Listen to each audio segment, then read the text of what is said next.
Space Wars. Yep. Everybody remembers the first time they saw Space Wars.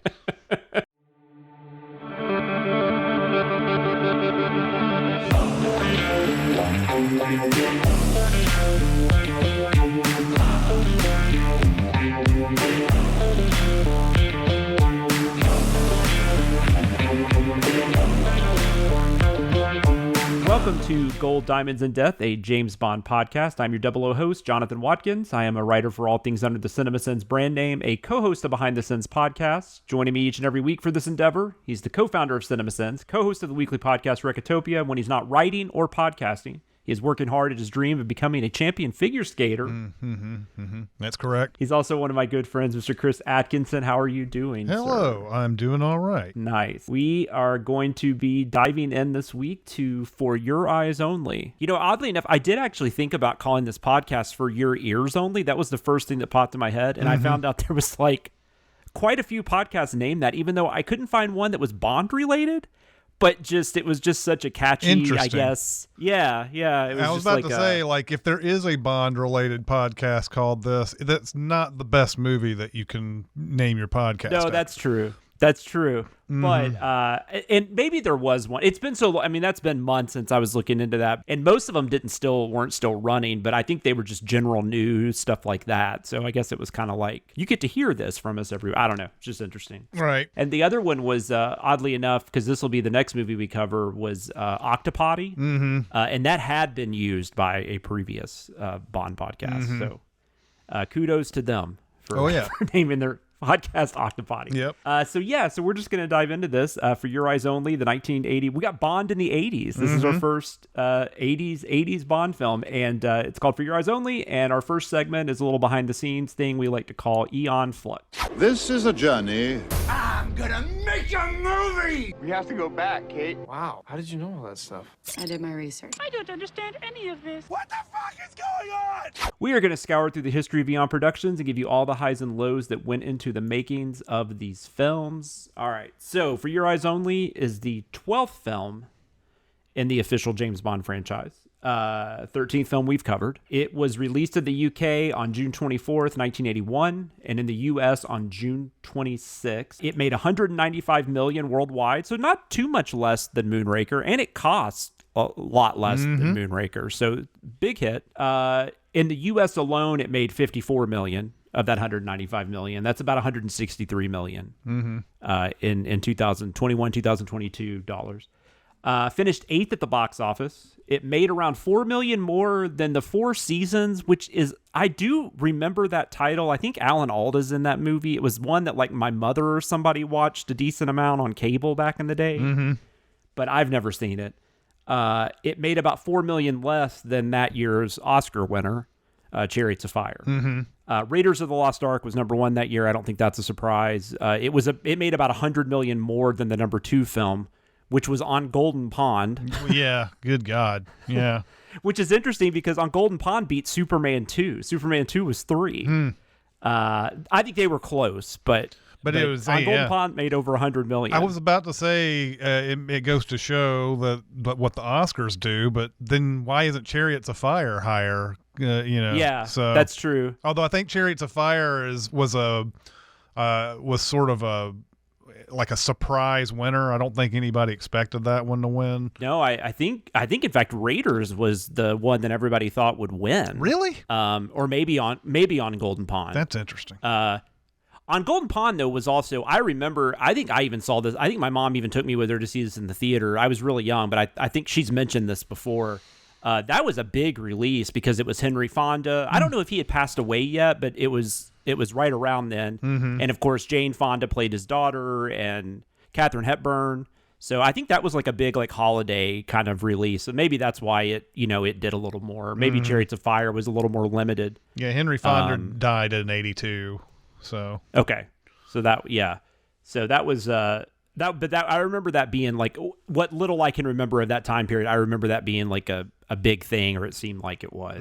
I've always read that like, or maybe I've just read that people say they think Raiders of the Lost Ark should have won. Maybe it wasn't the favorite. I don't know how they. I mean, it seems like the Oscars operated basically on, what's the prestige. Yeah. I mean, they've always kind of been that way, but like, Yeah. Annie Hall beat Star Wars in 1977, so Exactly. it wasn't really a box office thing That's that true. they were going after. That's but, true. It wouldn't surprise me if after 4 years of actually more like 7 years, 6 or 7 years of big huge box office. Started by Jaws and everything, that they would start, like, people would start gravitating towards, well, maybe the movie with them that made all that money should get the Oscars. I don't know. So that year, you had Reds, On Golden Pond, Raiders, Chariots of Fire, and Atlantic City. So yeah, maybe Raiders wasn't. I think maybe E.T. was. Maybe E.T. is the one I'm thinking of, because E.T. was nominated the next year. Yeah. So I don't know. I don't know. Matter. But Raiders was huge that year. I'll mention the rest of them though. Superman 2 was in there. Arthur, which was a huge comedy. Yeah. Stripes, another huge comedy.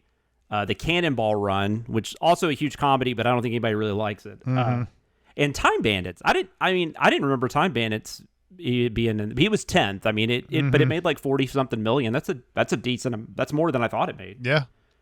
It's a really good movie, but I just don't feel like people really talk about it anymore. This was the final Bond film to be solely released by United Artists. The company was absorbed by MGM soon after this film was released. And of course, MGM goes through a lot of issues moving forward. But and there's some to that why For Your Eyes Only is For Your Eyes Only. So Broccoli claims that they really wanted to get back more to like a From Russia with Love, and they wanted it to be a little more. They say realistic. I mean, I put quotes around that because, come on. But that hour-long ski scene is not very realistic. Yeah. But anyways, but they did want to get away from like the big science fiction stuff like they did with Moonraker and the stuff they did with Spy Who Loved Me. But a lot of that, I feel like maybe that is true. But they also had to cut the budget quite a bit. And a lot of that had to do with Heaven's Gate, because Heaven's Gate comes out the year before by United Artists. At the time, I think maybe one of the biggest box office bombs ever. Like it went way over budget, way over schedule. Huge bomb, pretty much ruined Michael Cimino's career. He would direct a couple more movies after that, but he never got to do something on that level.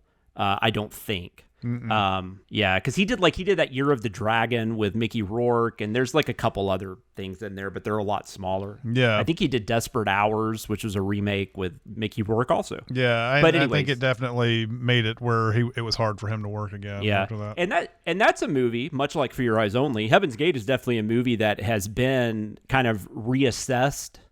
I don't think I've seen it. I've never seen it. It's on my list. I'm someone who gave The Deer Hunter a million chances, and everybody loves that movie, and I don't like it. That's true. So I don't dislike it, but I don't understand why it's praised the way it is, especially in a year. What was that? I guess that was 78. I was thinking that was the year Apocalypse Now came out, but that was Kramer versus Kramer. Yeah. But 78 still, there was a better movie than The Deer Hunter. I mean, Animal House was a better movie than The Deer Hunter, in my opinion. So anyway, Heaven's Gate really caused United Artists to be in a bit of a situation, so they couldn't spend as much on this one. This did save them, they thought, for a second, but then, like I said, eventually they did have to sell all their stuff to MGM. So Broccoli said they wanted this to be more grittier and more realistic, is what he said. I guess it's a little grittier, I guess. I don't know.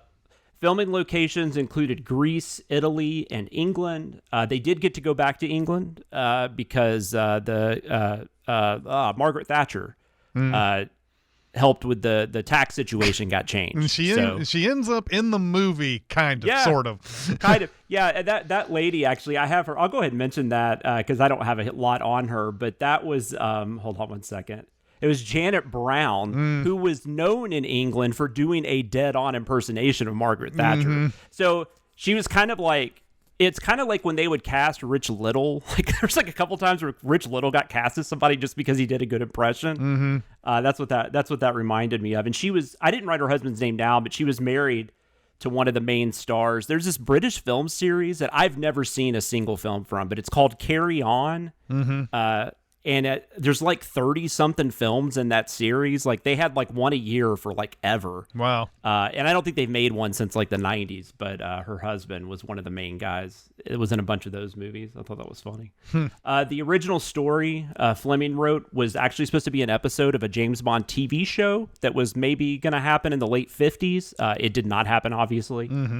So then he eventually ended up writing some short stories. Well, this one is based on 2 short stories, right? It is. The final film is based on 2 short stories. Yeah, so it's like For Your Eyes Only, and what's the other one? It's one name.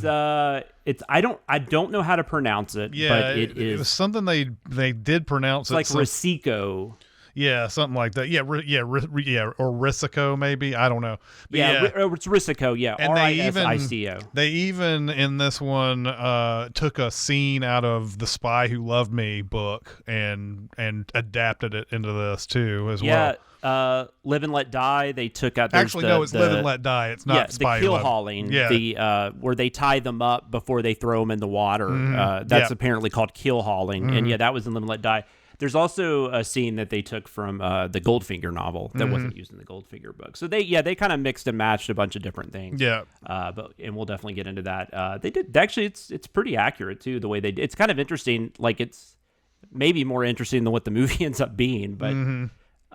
The way they put everything together. John Glenn gets hired to direct this. I think we mentioned this like last week. John Glenn's been like a second unit director and stuff on a lot of these. Yeah. But they hired him to direct this one. He's going to direct 5 Bond films total. They're all in the 80s. He directs every single 80s Bond movie. And I read a couple of different things about why they hired him.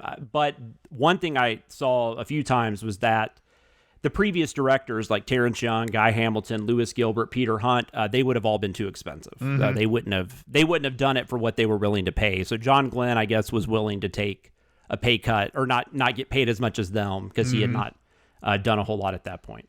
Also, due to the budget constraints, which we've already kind of mentioned, this story is a lot simpler. It does feel more like something like From Russia with Love. Even if it's not the quality, the type of story that's being told definitely feels more like From Russia with Love. Ken Adam was working on Pennies from Heaven, so he was not able to be involved in this one. I think we mentioned last week, I don't think he comes back. He doesn't come back. I would have liked to have heard the story from the multiverse where Ken Adam is the production designer on this movie because they told Peter Lamont, who's the guy they bring in here, who I think worked his way up through the art department and everything. Yeah, he was in the art department on previous films. They told him straight up, none of that Ken Adam stuff for this. So I was wondering what they would have done if Ken Adam was on the set and said, well, you don't have the budget that you normally do. And Ken Adam doesn't. Actually, I looked at his production design. I didn't look at anything else, but it looked like he took a break there for a while too. They said Pennies from Heaven, but I didn't see that in his credits for some reason. Like maybe it wasn't production design he was credited for. Maybe he was doing something else. I'm not sure. I mean, they said that in the behind the scenes too. Pennies from Heaven. So I saw that. But anyway, I think that would have been really super interesting to hear that story if he did end up. Now you go and look at Ken Adams' credits after all of this, and he does some very basic movies. So they're not like. So he worked on those. So he could have been totally fine with just doing a regular Bond, but anyway, that's. Or maybe he would have turned it down. I mean, that's what I'm saying. I don't know. Maybe they wouldn't have even thought about hiring him, but he just happened to be working on that movie, so they did that. Pennies from Heaven. I don't know. Have you ever seen it? Steve Martin's in it. No, I've never seen it. I don't know how much I like it, but it's a really interesting movie. It's like set during the Depression. It's a musical. It's based on a British I think TV series that or a British creator came something. I don't know. Yeah. I think I watched it a couple years ago. This is why I couldn't find him. He's listed as the art department on Pennies from Heaven, and that was his last credit as art department. Interesting. But anyway. So yeah, like you said, Peter Lamont gets promoted to production designer. Scenery is less elaborate. This movie looks good though. Like, I mean, it looks really nice. So I don't think that was the issue with what problems I have with it. Tom Mankiewicz, he wrote an outline, and Christopher Wood turns in a first draft in 1978 because, as we said the past couple weeks, this was supposed to be the follow up to The Spy Who Loved Me, and then they decided to go the science fiction route because of Star Wars. Space Wars, yeah. God, that would have been a completely different movie. Everybody remembers the first time they saw Space Wars. So our good buddy Richard Maybaum comes back. Of course he does. They show a picture of Richard Maybaum during the behind the scenes, and he's like an old dude with a cane and everything. And I'm like, yep, that's about right. He's been with this franchise for 20 years now. They always know they're gonna. It's like they always know they're gonna go to him. So it's like, why isn't he just the first person? But he could be doing other things. I don't know. It could be where he says, "Don't hesitate to call me if you need me to do it." Yeah, it could be. So when Maybaum comes in, Richard Maybaum comes in. He rewrites it pretty much from scratch, and he's the one that comes up with adapting the couple of stories For Your Eyes Only. And For Your Eyes Only is the name of the collection, but it is a collection of short stories. One story is called For Your Eyes Only, and then the other story that they used out of that collection is the Risico. But there is Quantum of Solace is a short story in that collection. From a View to a Kill is a short story in that collection. So we'll be coming back to those. And then Michael G. Wilson, who we've talked about in the past, he gets involved in the writing a little bit. And then there was a novelist and a screenwriter named Ronald Hardy. And it was Hardy's idea to use the character of Julia Havelock as the main female, which is that they changed the name from the story, but it's not Julia in the story. It's Julia in the story. In the movie, it's is it Melina? Melina. Sorry, I got that confused. Richard Maybaum also said in an interview that they tried to go back to the earlier films, but he felt like Sean Connery. He felt like this was more suited for Sean Connery or someone that wasn't Roger Moore. He said that he thought that was part of the problem. And he was also real disappointed with how the love story turned out, which we'll talk about that. This pre-title sequence I want to go ahead and talk about because it is weird. A lot of critics think this was a personal fuck you to Kevin McClory. I think it was. I don't know how it couldn't be. Which Kevin McClory at this time, and if you haven't listened to the past episodes, Kevin McClory was the one that started suing them for the rights because he thought he had the rights to Thunderball. This has been going on since the 60s. And they finally, I think it was in the 70s. It was like mid 70s. I don't remember which movie it was right after. I think it was maybe between Golden Gun and Spy Who Loved Me. I can't remember, but he got awarded the rights to that story. So in that, he's also has the rights basically to Blofeld and to, and to Spectre and all that kind of stuff. And at this time, they know that Never Say Never Again is starting to become a thing.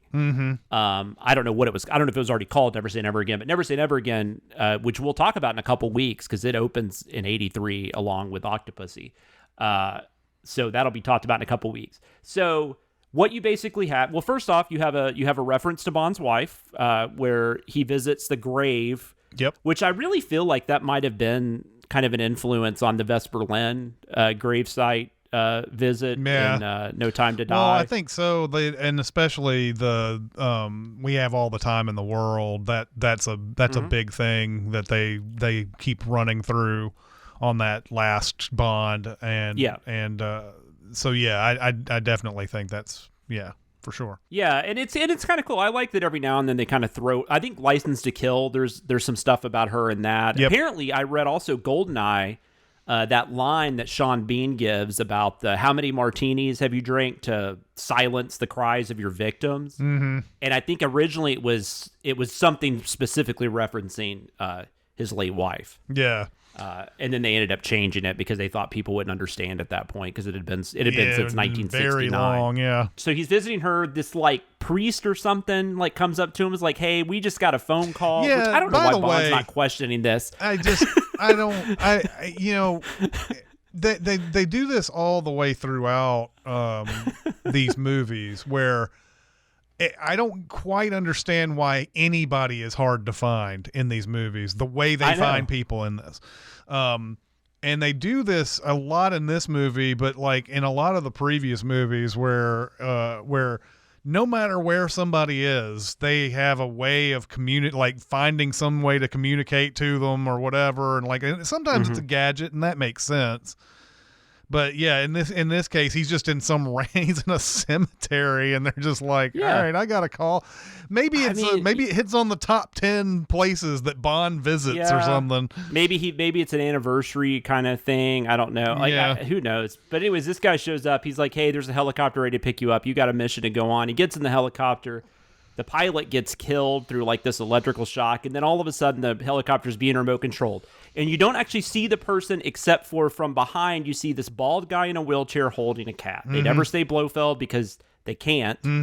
But it's clearly him. It looks like Telly Savalas or Donald Pleasance from behind. Yep. And then they have the actual actor sitting in the chair is John Hollis. And the voice is Robert Rietti is doing the voice. And then Bond takes back control of the helicopter. He then somehow gets I don't know what you call the helicopter at the bottom, like the feet or whatever. I don't know what you call those, but he hooks one of those into the wheelchair, and then he drops not Blofeld, quote unquote, down like a chimney chute. Yeah, like one of these smokestacks. Yeah, yeah. It's crazy, and nothing to do with the rest of the movie. And this may have been a fuck you to McQuarrie, but it is the most annoying opening sequence I have ever watched in any movie. And it's so off tone to this. I mean, especially for Bond films for sure, but I think it's memorable in all the wrong ways, and mainly it takes me back to some Saturday morning cartoon days where you would have a cackling villain, and that's all they do is cackle throughout. And that I would wager to say there's about 40 to 50 moments where the villain cackles during this opening sequence. It's just nothing but laughing. Yeah. And it killed me that they're talking about making this more realistic, more gritty. But then that opening scene, like the tone of that opening sequence is so bizarre. It doesn't fit with the rest of the movie. And it completely just kind of fucks with you for a good 10 or 15 minutes after the credits, because you're just like, I don't understand. We're going into this really dark, serious thing, and we just watched. He has a line of dialogue, the Blofeld character, not Blofeld, sorry. What does he say when Bond picks him up? He says something he says, we can make a deal. I will buy you a delicatessen. What the fuck does that even mean? I don't know. I didn't have the subtitles on yet. I was like, wait, did he just say that? So I went back and turned them on. Oh, God. But yeah, it's just so bizarre. And but like I said, everything I found on it was just basically they wanted to basically say, we don't need Blofeld. That smokestack, interestingly enough, though, was also some of the footage of that area was also used. They shot some stuff there for a Full Metal Jacket. I hadn't seen Full Metal Jacket in a long time, so I don't know what specifically it was in there. But I'm looking up on the internet to see if there's any answer to this delicatessen question. I didn't even think to do research in it. I just know that's what he says. I'm going to buy you a sandwich shop. The IMDb in a frequently asked question. I don't know if this is right, but just for posterity, it says, it seems that a delicatessen was a popular mafia commodity back in the roaring 20s and 30s, and the most valuable delis were the ones with stainless steel countertops, easy to clean, thus less bacteria-laden than wooden chopping blocks. Consequently, a delicatessen in stainless steel was considered a worthy gift and thus a potent bribe. It is reported that the phrase is attributable to Albert R. Broccoli. Interesting. All right. Well, so there's that. But I was just saying, though, if that's what they were trying to do was say we don't need Blofeld, Spy Who Loved Me and Moonraker kind of already showed us that. Yeah, you exactly. Guys clearly can make interesting villains. And then we'll talk. I don't know. And then you don't have the strongest villain in this movie. So I don't know. Interesting. But that's one of the weirdest things I've ever seen. And that's the only thing I ever remember from this movie, because it's been so long since I've seen it. Like that's the thing, but it makes sense. Like that's the memorable, and that's also sucks that's the memorable part that people remember. So we get more back, but it wasn't a guarantee. Broccoli was concerned that they weren't going to be able, because he didn't have a contract, because we said that last week after Spy Who Loved Me, he was filmed to film. He was getting a little older. He was like 53, I think, when they filmed this, or 53, 54, or something like that. Yeah, But I think it probably had more to do with cost, because they don't seem to have a problem putting him in the next couple of movies, although I don't know all the stories behind that. I'm pretty sure that they like kind of had to beg him to be in A View to a Kill. Like he did not want to be in that, but I don't know. We'll talk about that in a few weeks. So actors that were considered to take over. Lewis Collins, he was mostly known. There was a popular British television crime drama called The Professionals that he was on. Ian Ogilvy, he took over the role of Simon Templar in the later Saint adaptations, which Roger Moore played before him. Michael Billington, who was in The Spy Who Loved Me, as he was the agent that got killed. That agent Triple X was that was her like lover. Yep. I think we even talked about that last week. I think we did 2 weeks ago, because I think he was up for the role also. Like when they were talking about, maybe it was Live and Let Die. Maybe it was before Live and Let Die. He was one of the people. Michael Jaston was in a popular show at the time called Quiller, another British show. And then, of course, Timothy Dalton. Timothy Dalton, though, actually, I don't know if he was offered the role, but he told them he didn't have any interest. He was not a fan of the direction he thought the series was taking. I don't know if he didn't realize what they were doing with For Your Eyes Only. I think he was referring to Moonraker and like Spy Who Loved Me. Yeah. The more like fantastical gadgets and stuff. You know, Dalton's like, I'm not doing that. Right. So Roger Moore finds out that other actors are being screen tested, and he announced to the media that he wasn't going to return. I guess he was offended, but they talked him into it. He came. So he eventually, like 2 weeks later, they had signed a contract, and he was back. Bernard Lee, we talked about, passed away before they could film the M scenes, and I don't know how much M they had in this movie, but I will say, especially, and I'll talk about this more when I talk about the books, M does play a pretty significant role in the story they adapted. I don't know if they were going to use him the same way in this, but I feel like that kind of stinks, because I remember reading that story going, man, that would have been cool if Bernard Lee got to do some of these scenes. Yeah. They didn't want to recast. We kind of talked about this last week. They didn't feel like it was respectful to recast. They introduced this character, Chief of Staff. Well, they said that M was away. Like, that's how they do it in the movie. M is away. On leave. Yeah, so you get Chief of Staff Bill Tanner, played by James Villiers. You also get the return of Jeffrey Keane as the Minister of Defense. He'll, like we said in the past couple episodes, he'll be around for a minute. Carol, I'm going to screw up some of these names. Carol Bouquet. Yeah, I think that's right. She plays Melina Havelock. I don't know why they changed the name Melina, but they did. I didn't see anywhere where they said why they changed it. She had auditioned for the role of Holly Goodhead in Moonraker, and didn't get that, but she got put in this. I also find, speaking of going to the name change, though, name changes often are just not even that interesting. It's just some producer or somebody thought like a name wasn't American enough, or it wasn't tough enough, or, you know, it's crazy. Anyways, she plays Melina Havelock. The age gap between Moore and Bouquet was 23 years. Yep. Lynn Holly Johnson, who plays Bibi Dahi, the ice skater, she was only a year younger than Bouquet that's was. The interesting dynamic that's in this movie is that they portray Bond as, well, I'm going to hold off the advances of BB, but I'm totally down to have the advances of Melina or later. Yeah. And there's not much of an age gap. I think they are playing different ages. I mean, don't get me wrong.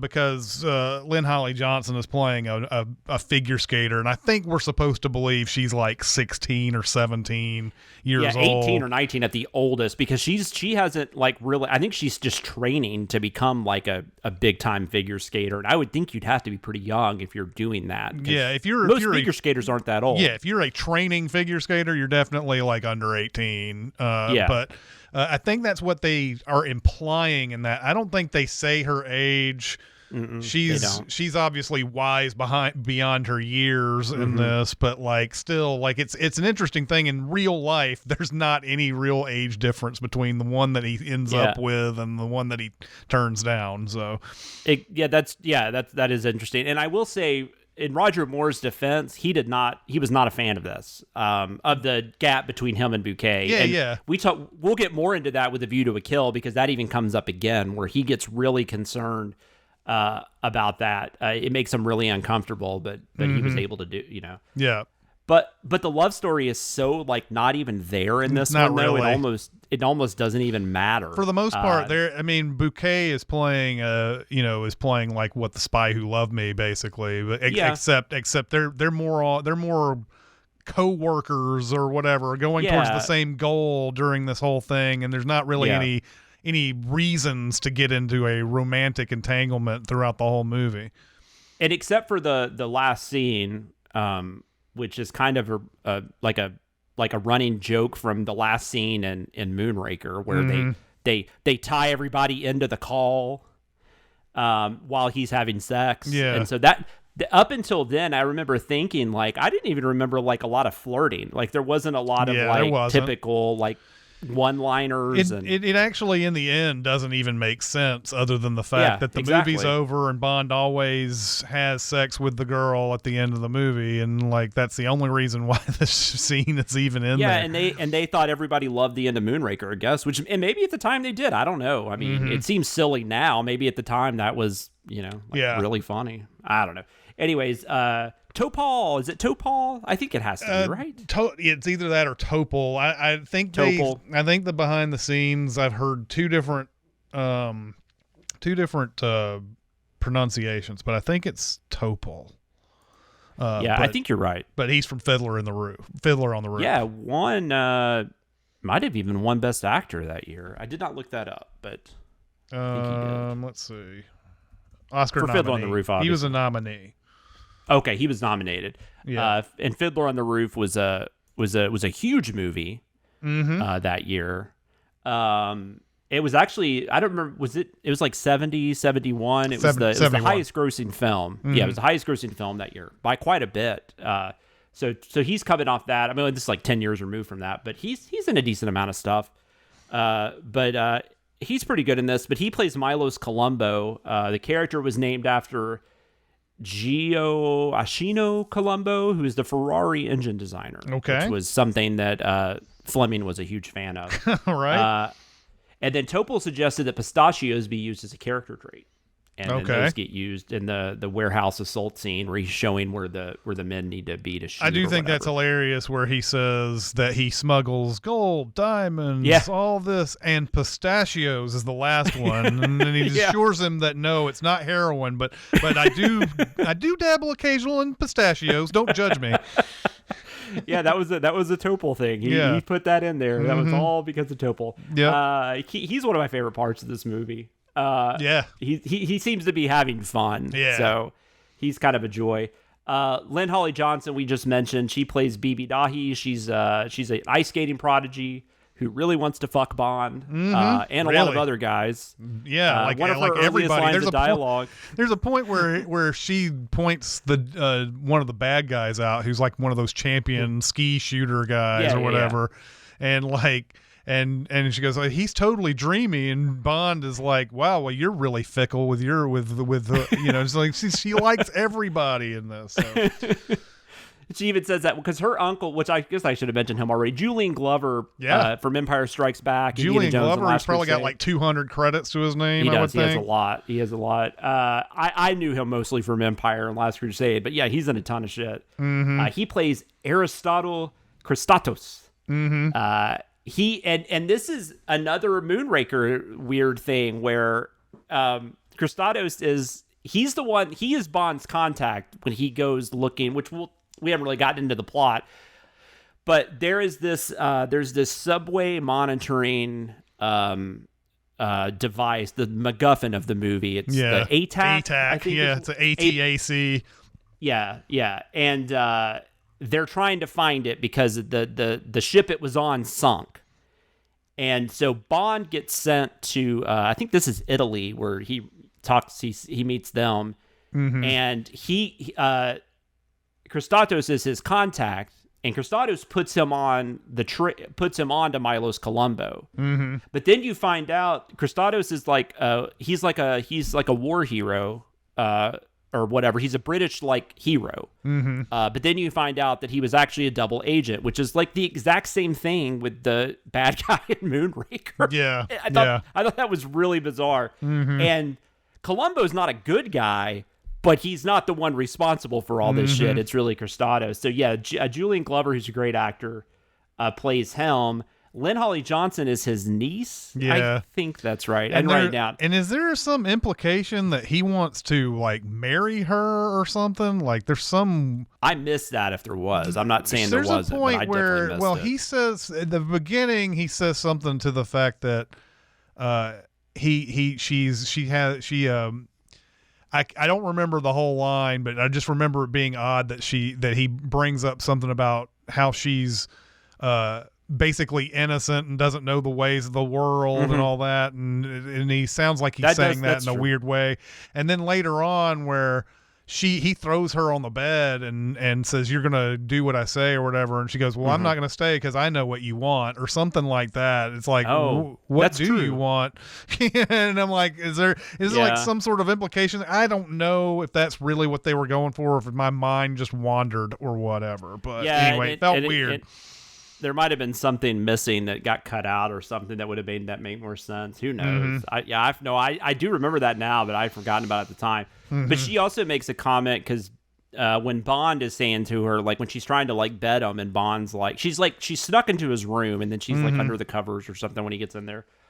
And then he's like, "I don't think your uncle would be too happy about this." And then he says something about, and then she's like, "My uncle doesn't know anything about me. He thinks I'm still a virgin," which I thought was a really just a bizarre line, because like I have nieces and I'm never going to be concerned about. Like I'm never that thought process is never going to be in my head.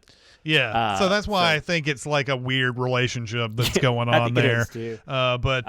Anyway, that very line, in fact, and this may not be the place to talk about this, but like that very line made me think, man, this movie is just the 80s. Like it is, it is the very beginning of what we know as the 80s. Like I agree 100%. I was shocked at how 80s this movie was. Yeah. Like what the 80s became. So maybe Bond influenced a little bit, because usually like the early parts of the decade are very similar to the previous decade, right? I mean, you have like American Gigolo came out in 1980. That feels like something that kind of was a precursor to stuff that was going to be happening. But I think this falls in that too. You know, because I mean, there's like the first like 4 or 5 Friday the 13th films. If you told me those were made in the 70s, I would totally believe you. You know, like that was a lot of movies. You know, But yeah, it's interesting. I'm sorry, what were you saying? Yeah, so like just the one of the opening scenes is, he goes to that island to find the assassin, and it's this huge mansion pool party with a bunch of bikini babes and stuff. Yep.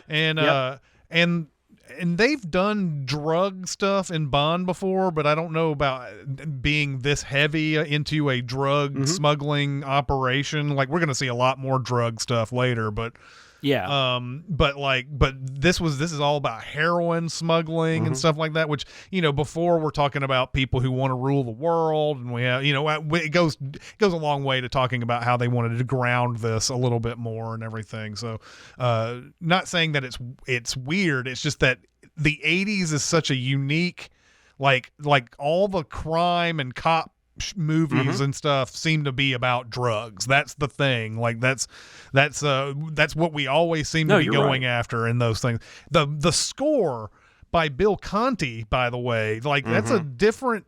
This score sounds so much like what we're going to hear in the 80s, and like there's some notes in here that I'm like, that sounds like this composer, or it sounds like that composer, but it's Bill Conti all the way. So like, I'm wondering if certain composers found some of this stuff from Bill Conti, who I think had just he'd won an Oscar for Rocky. I think that's what he had done, and then he moved on into, and I think he's almost the sound of the 80s. So like it's just the music, the way everything's going. This movie is just 80s as hell. It's unbelievable. It really is. It really is. No, that I wrote that down. That really surprised me. There's right after that pool scene, there's a car chase, and I was sitting there thinking, if you could put like Chuck Norris or like Charles Bronson in place of Bond and tell me this was a Canon like Studios film from like 1985, I would believe you. Yeah. Because that's what, or like Michael Dudkoff or something. I mean, that's what it kind of looks like. It looks like an American Ninja movie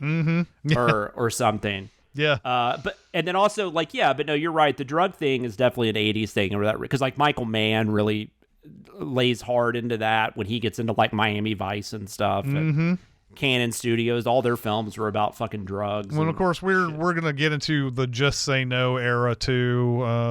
With all that, I don't know if that has. I don't think Just Say No has started yet. But I don't think so. Wasn't that Nancy Reagan? It was Nancy Reagan, but that's going to be in the next few years, and I think that just fuels even more of these like drug movies.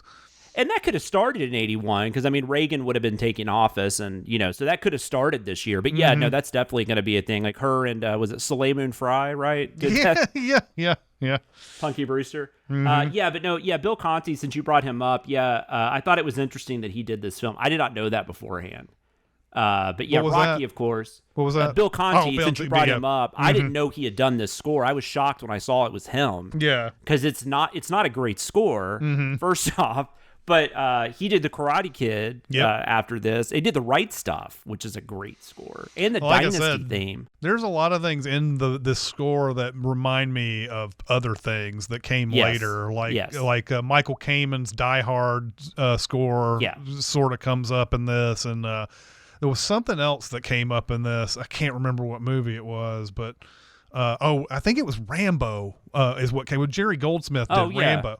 And but there was some Rambo-esque type stuff in this as well. Yeah, you've definitely still got like the latter era of disco, I think, kind of in there. But he also brings in a lot of like funk, which I think funk music really gets into a lot of the later 80s stuff. So he takes the John Barry stuff, and then he just kind of makes it a little more poppy, more funky. I don't know.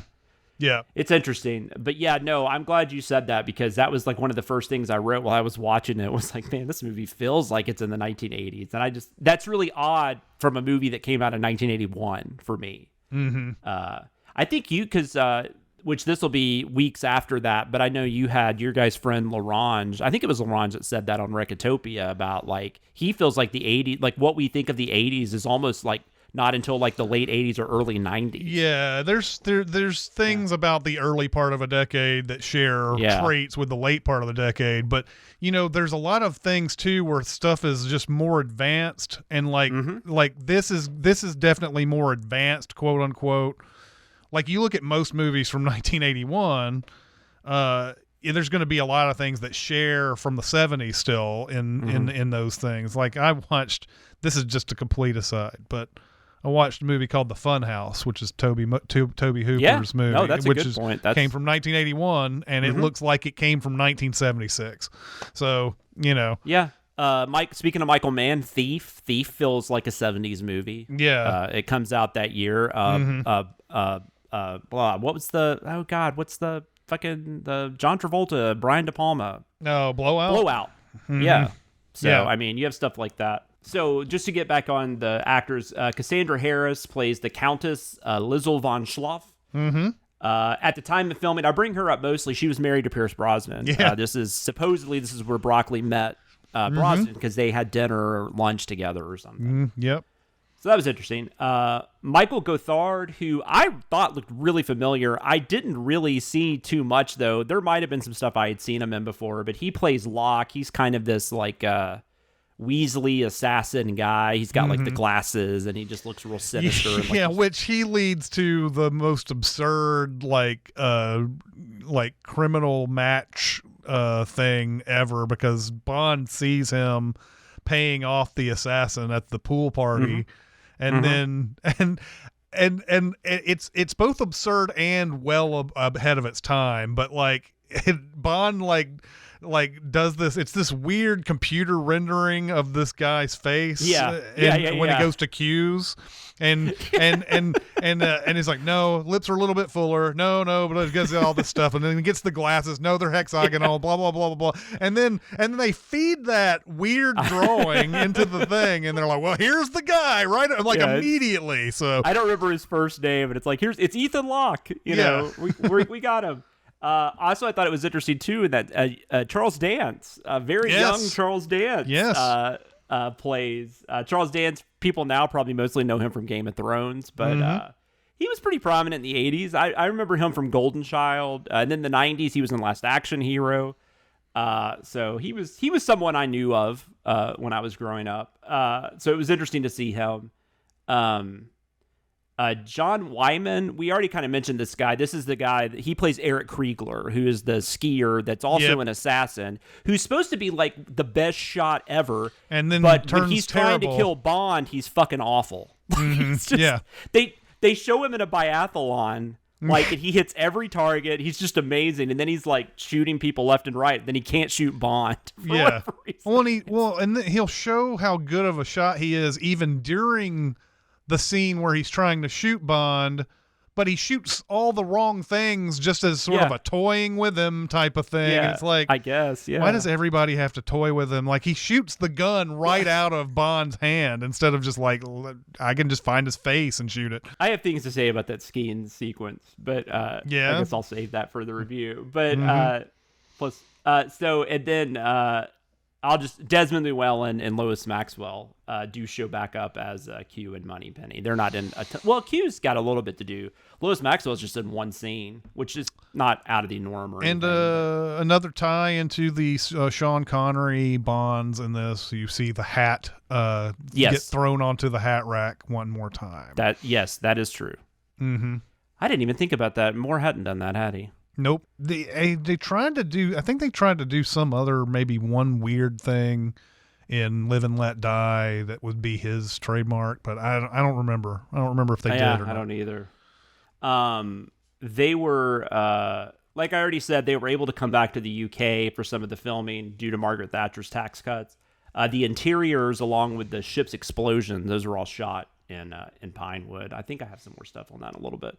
The stunt driver, Remy Julian, he's used in the chase scene in the Spanish Village. I just bring him up because he's in, like, I think every Bond film through GoldenEye. He does a lot of stunts moving forward.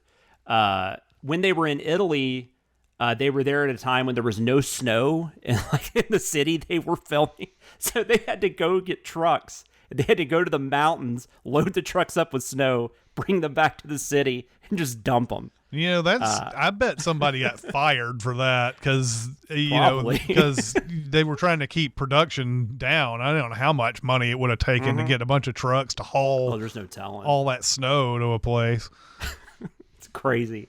Most of the underwater scenes, especially the close-ups, were faked on a dry soundstage. Carol Bouquet, she had a pre-existing medical condition, something nasal, something to do with her nose. She couldn't be underwater for lengthy periods of time. Maybe not at all. I think maybe it wasn't. She just couldn't go underwater. So some of the scenes were in Pinewood, and others there was an underwater set, which is a cool little set that they built in the Bahamas. I don't know why they didn't just build the set in Pinewood, but maybe there wasn't enough room, or I don't know. For the close-ups, they had an air machine that would like blow Roger Moore and her hair up. They actually said that they kind of liked that they didn't have them underwater because they didn't have to deal with them being so wet. Yeah. So they did that, and then they also shot it at 70 frames per second, so it kind of just slowed it down and gave you more of an effect. And then since they were wearing masks, you couldn't really see their lips moving, so they could just add the dialogue later. And then they also had foreground with fish tanks, and they used those for the bubble effects. And it was like, I don't know, did you see about it? It was like really it was, I can't imagine how time consuming this was, because they would have to like line a graph on where the bubbles would be, and then they would have to shoot the bubbles, and then they would have to like Yeah, they didn't get too heavily into how they did this in the behind the scenes. They did mention that they weren't underwater in some of those, and they mentioned they had to come up with something to do that, but they didn't really get into the weeds. Yeah. I don't think about how they did it. So yeah, and the faraway shots, those are actual divers. Like those were stunt divers or something. Those are people that are actually doing it, but then like the close-ups of them, they had to do this other stuff. But I was just impressed that they actually took the time to like place the bubbles where they would actually be. I think now you would just type in bubbles in a computer and just have them, you know. And maybe even then, like it wouldn't have. It's just interesting to me how much attention they do pay to these details, and I think it shows even in the movies that aren't as good. yeah. Roger Moore was reluctant to film that scene where he kicks the car, which I will say, when I saw that scene, I was like, that's weird. And I didn't know why, but Moore said it perfectly. He said that was Bond-like. He's like, but it wasn't Roger Moore Bond-like. He's like, that's something Connery would have done. And I never really, I think that's what bugged me, because it just didn't feel like something Moore would do.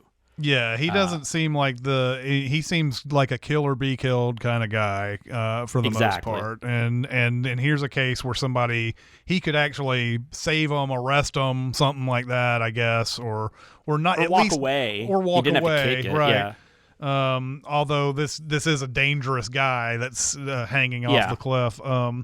But yeah, that was I think Broccoli, or was it John Glenn? I can't remember. Maybe both of them said I think it was Glenn who said, I thought it was perfect because it made him tougher, and that's what he needed to be for this character and everything. Yeah. And I think, Well, and they went through some other possibilities, and Moore even finally agreed that was the thing that made the most sense. So he agreed to do it. I can see why he thought it was weird, but it's not. I don't know that I liked it, but I didn't mind that the guy got killed. It did feel a little odd when it, and I couldn't figure out why it felt so odd. But I was like, because we haven't really seen Roger Moore do something like that, so yeah, maybe that was all it was.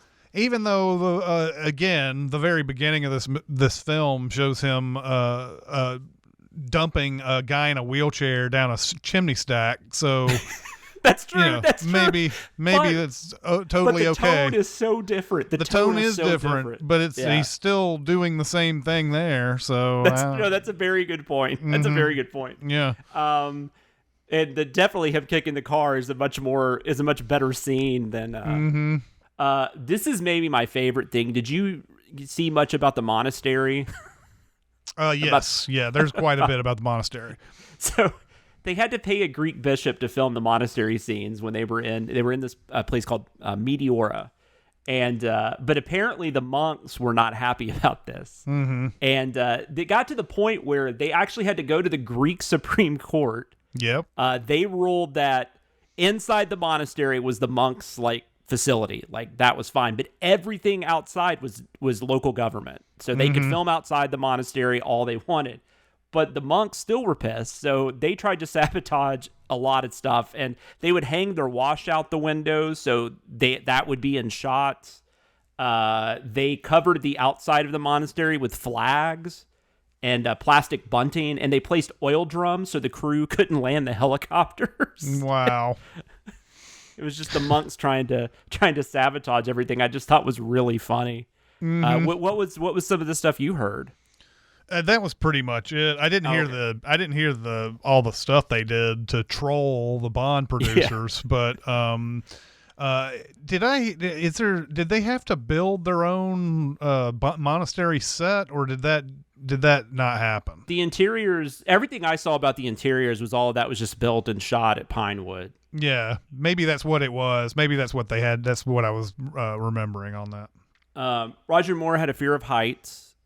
Which seems really funny now, knowing that. Poor dude, man. Because I have a fear of heights. I even suffer from vertigo, and I can't even imagine what he went through. So he did what he called moderate drinking to give him some courage for the stuff on the where he had to do the fall off the cliff. Yeah. Obviously, he's not falling off the cliff, but he still had to be up there and stuff. Rick Sylvester, once again, is the guy that did the ski jump that we talked about in Spy Who Loved Me. This stunt was very dangerous. They had to have a sudden rope jerk at the bottom, and which if it was just off by an inch, it would kill him. Right. So they developed some kind of system that would dampen the stop. Mm-hmm. But then Sylvester said when he was looking down, you could see the cemetery. And then he said the box or whatever they put down there. Did you hear this too? He said it looked like a casket. You actually see him talk about this. Like, that's awesome. Yeah, he's talking about the cemetery in the background, and so you don't have to, you don't have to look too far to find the symbolism in that or whatever. So he thought for sure he was going to die. He did not, and they only had to do it once, which I can't imagine having to do that more than once. No. They've had some. I love. This is one thing I've got more into while we've been talking about these. I want to look into other like action movies and stuff from this time period because the stuntmen stories are just fascinating. Yeah, they are. And then, as far as the skiing scenes go, they had this guy Willie Bogner Jr. He was a cameraman, but he was also a professional skier, and he was in charge of directing all the ski footage. Mm-hmm. He developed a system where he was attached to a bobsled, so he could film the vehicle. Yeah. Or behind it. Because the idea was that if he actually was trying to ski behind the bobsled, he would just lose ground because the bobsled's heavier. So they invented that thing with the cables. Yeah. Yeah, it's very cool. And then for the ski stuff, he created a set of skis where he could go front or backwards. So depending on which way he needed to shoot, he could do all this. It's just weird. With a Bond movie, you just think they have all the money in the world, but it's like they're creating stuff on set, like they're just like jerry rigging stuff together at the last second. It's crazy. They did actually have somebody die in this movie though, which was terrible. It was one of the bobsled stuntmen. His name was Pablo Ragon. He got trapped under the vehicle, and he unfortunately was killed. This was just a week after there was a USA bobsled driver named James Morgan. He was killed in a crash during a competition. Like both of those things happened within a week of each other. Mm-hmm. And whatever that competition was, or whatever that organization was after that happened, they changed a lot of the safety precautions and stuff like that. I don't know. I didn't write on all the specifics, but they had to make some new rules and stuff because of all that. That had nothing to do with the stuntman dying, but it was just they just happened to happen right after the other, and it was bobsled related. It was just weird. I already mentioned the Full Metal Jacket thing. That's where the smokestack. John Glenn got the idea for the remote-controlled helicopter after seeing a kid play with the radio-controlled car. This is going back to the pre-title sequence. They didn't fly the helicopter through the warehouse. They had to use forced perspective. There was a smaller mock-up built, so it was closer to the camera, and then a stunt pilot flew behind it. I didn't actually witness it, so I don't know how it worked, but apparently that made it look like it was entering the warehouse. And then when they got in the warehouse, they had a fully built helicopter, a mock-up, but it wasn't moving. And then they used a stuntman for the scenes where Bond was, dangling or whatever. We already mentioned Bill Conti wrote the score. Like I said, he did Rocky, like Chris said, Karate Kid, The Right Stuff. He did the Dynasty theme. He was all over the 80s. Mm-hmm. And like I said, he said he definitely used a lot of the influence from the John Barry scores, but he wanted to add a little more dance music to it, basically. Mm-hmm. So he called it dance and funk music. Critics were really mixed on the score. Some critics were like, that score is terrible, and some critics thought it was the best score that the Bond films had ever had. I don't know. Mm-hmm. I don't get the latter that I just said, but I'm kind of in between. Yeah, that seems like the more safer place to be. Yeah.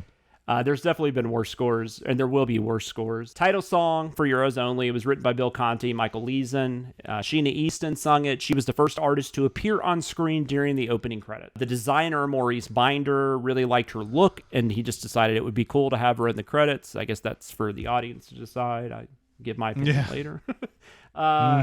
Debbie Harry was hired to perform the song, but she quit because they wouldn't let her and her band write. She thought her and her band were going to get to write the song. But they just wanted her to perform it by herself, and so that would cut the band out of any kind of money, any kind of payday, and also she just wanted to have more control over it. They did write a song called "For Your Eyes Only" that they were intending to use, and it is on their 1982 album, "The Hunter." Yeah, and it's pretty good. I like it. I would have preferred. I like it for better sure. than this. Yeah, I like it better than the Sheena Easton song. Yeah, absolutely. There was a decent amount of I haven't talked a lot about merchandising, but this was one of the first ones where they actually had a decent amount, including like they had a toy car model of the Citroen. I don't know how you say that, but the Citroen 2CV. It's the one that Melina drives. Mm-hmm.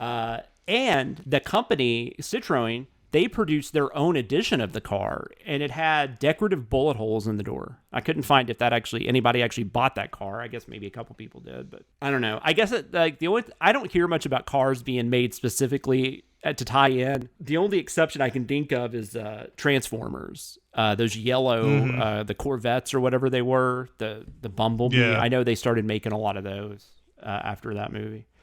Marvel Comics did a comic book adaptation. It was the second Bond film to get a comic book adaptation. Dr. No got one as well. Marvel was going to do one for Octopussy also, though, so this isn't their last. I was curious because I have that Marvel Unlimited, so I was curious if it was on there, but it wasn't. I figured it's probably a copyright thing. They probably only had rights to it for so long. But I would have read that, but I couldn't find. There wasn't a copy I could just get my hands on immediately. But for what I understand, it's just a straight adaptation. There's nothing. I didn't see anybody writing like reviews about it or anything. They also made a digital watch. It was a 007 digital watch that was supposed to tie in to the movie. As far as the movie itself, it did not get great reviews. A lot of critics pointed out that they thought it was slow and dull between the action set pieces. Critics did respond well to the cinematography and just the look of the action scenes. It has developed a more positive following since. It's got a 73% on Rotten Tomatoes, which kind of blows my mind considering some of the ones we've talked about recently that were in the 60s that were better. But yeah, this one, the IMDb has it at 6.7, which I think is a little bit too high. I don't think it needs to go much lower than that, but that's too close to 7 for me for this movie. I agree. I was kind of surprised to see the IMDb rating on this one because this movie is pretty dull. Well, so, anyway. wait till you hear this. IGN in 2006 ranked it as the 6th best Bond film. Which at that time would have been... just plain wrong. If they had Casino Royale in there, I think that was like 21 films or something at that time. Mm-hmm. I don't know. I guess there's an outside chance that I could see that actually being the case at that time. Maybe. Maybe. You would definitely... Well, we could talk about that in the review, but you definitely have like From Russia with Love, Goldfinger... I would put Moonraker ahead of it. Dr. No. I think 6 probably still too high, even in 2007. Entertainment Weekly voted as 10th best in 2008. Maybe. I still think that's probably too high, but I don't know. I would like to know what they're finding great about this, though. Like, what are they discovering about this movie that was so much better than they remembered, or is it a movie that they watched as a kid or something and thought and now they're like, oh, it's movie's still great? I didn't write anything specific down that anybody said, but like as far as the more modern reviews of it, it was mostly just like they thought it. I don't know. It was like this holds up better than expected, and people like the leanness of it and the simplicity of it, I guess. And a lot of people praised Roger Moore specifically. Not a lot was said about Bouquet, which I think is fair, but although I don't know that it's her fault. But I don't know. It just seemed all I ever saw was it's leaner. It's a little darker. It felt more like something Connery would have been in, and so on and so forth. Which I think is also could be considered a problem because it's not Connery. It's Roger Moore. Roger Moore is a very different Bond. So I don't know. I mean, you're just kind of like sticking a square peg into a circle or whatever the thing is. There were plans, and this is interesting. In 2015, there were plans that Canada was going to do an adaptation. Canada apparently has this law. There's this thing called the Berne Convention. I don't know too much about it, but apparently it has to do with copyright law, and Canada enforces it. So basically, in Canada, any author's published works automatically hit public domain after 50 years. Now, they've never, I couldn't find it had been canceled, but they've obviously never made the movie. If they did make it, we couldn't watch it here. Like it wouldn't be, you couldn't watch it in the UK and you couldn't watch it in the US because we don't have that. We do not follow that convention. But they thought they would still make money because they could show it in China. Supposedly, they were going to have Ryan Reynolds. They were interested in Ryan Reynolds as Bond. Jessica Perret, who most people probably, if you know her, you know her from Mad Men.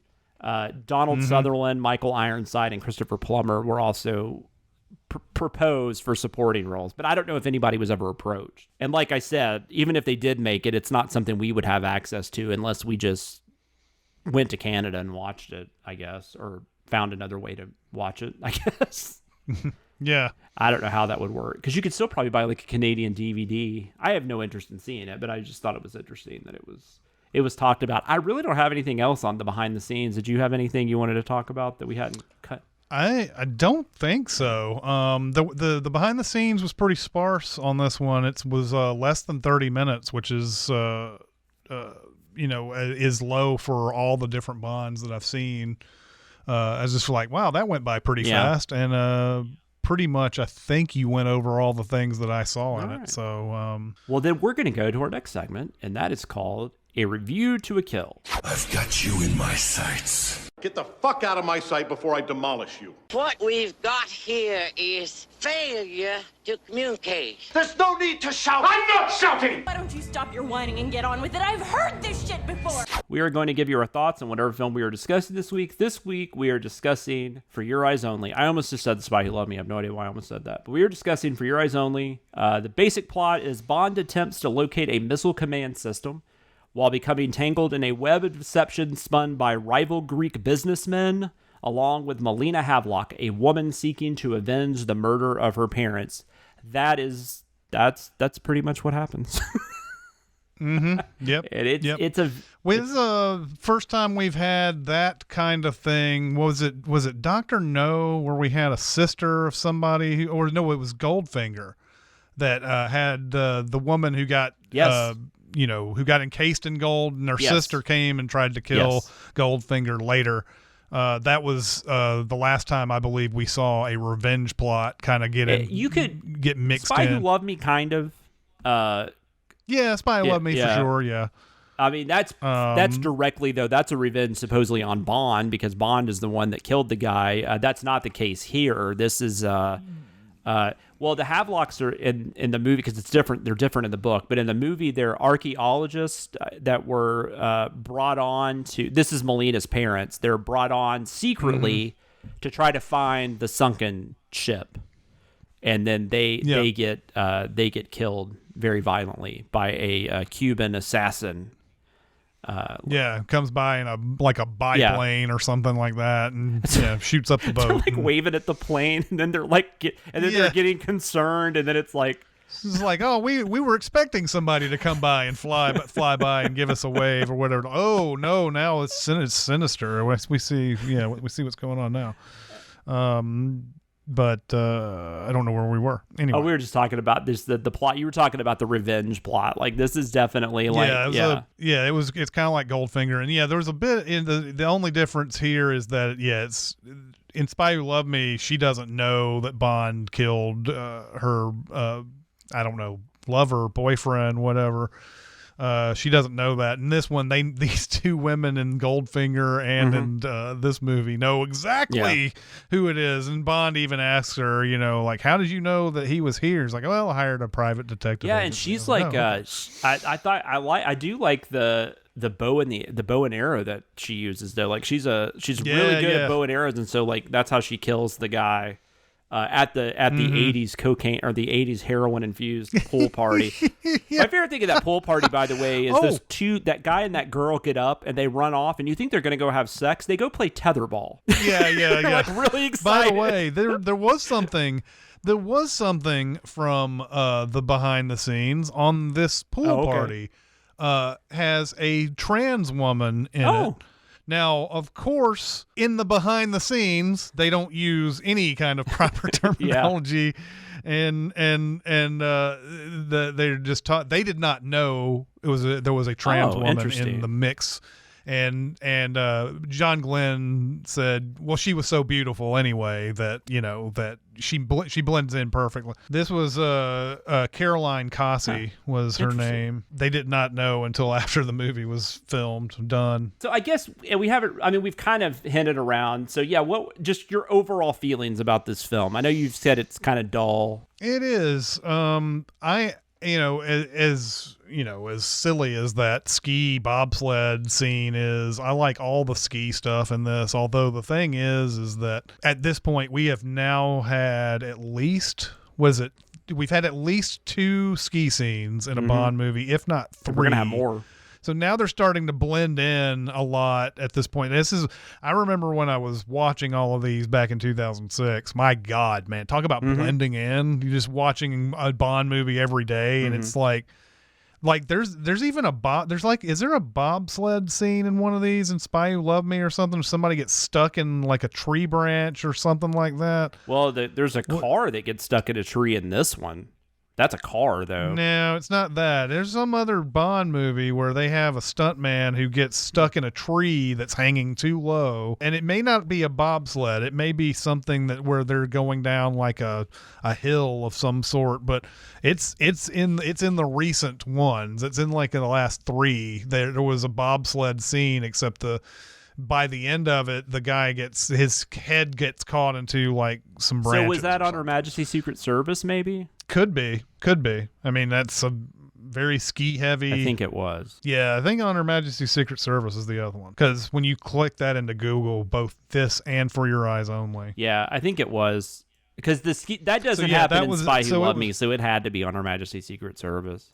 So it was on Her Majesty's Secret Service that has a bobsled scene where somebody gets their head caught in a tree or something. So even that type of stuff right now, we're seeing some repeat type of stuff. So I kind of like that kind of stuff. The ski stunts and the everything. The one of the stunts that's supposed to be really spectacular, and we talked about the Rick Sylvester thing and all that, is just interminable. Like he's going up the mountain, he's putting the pitons in, he's like he's getting the rope, guy goes over and kicks him, and then it's like there's the big fall. Okay, now it's like the guy's like banging the pitons out of the rock instead of like just getting some scissors or something, and like I probably can't cut them with scissors, but exactly. you would think that there's something around that could cut those wires, and he's just like sitting there banging, and it takes forever. Like that whole scene just takes forever for me. It just needs to be a little bit higher paced, I think. But like, yeah, I don't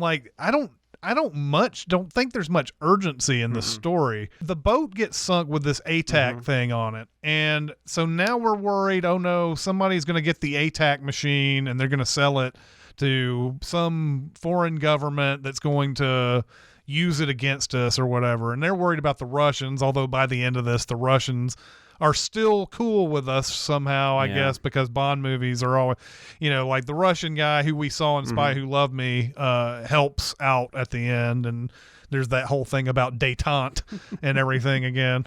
But like there's no urgency to it because the boat sinks and you're like, oh no, it's out there, but like nobody finds it. It's almost like they're waiting for Bond to Is that what happens? Maybe I missed something.